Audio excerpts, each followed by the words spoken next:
We raise our consciousness? Well, that's a matter of what you are disposed to think about. And that's what meditations are for. And all of life is a meditation, most of it unintentional.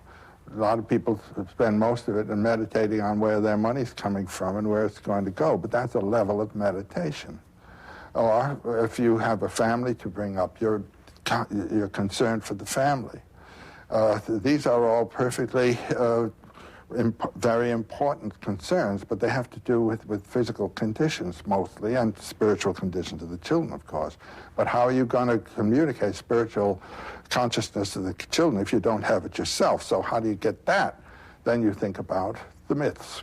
What the myths are for is to bring us into a level of consciousness that is spiritual.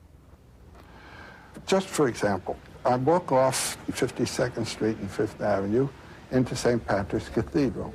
I've left a very busy city, and one of the most fiercely economically inspired cities on the planet.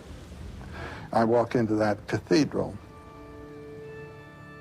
and everything around me speaks of spiritual mystery. The mystery of the cross, what's that all about there? The stained glass windows, which bring another atmosphere in. My consciousness has been brought up onto another level altogether. And I am on a different platform. And then I walk out, and I'm back in this one again. Now, can I hold something from that?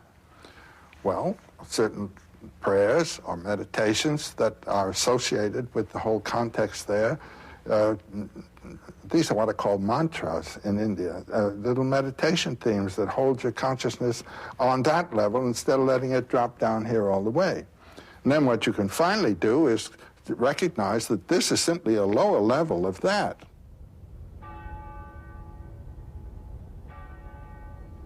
The cathedral at Chartres, which you love so much, also expresses a relationship of the human to the cosmos, doesn't it?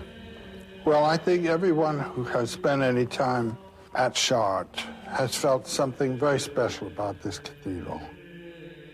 I've been there about 8 times. When I was a student in Paris, I went down there about 5 times and spent one whole weekend, and I identified and looked at every single figure in that cathedral.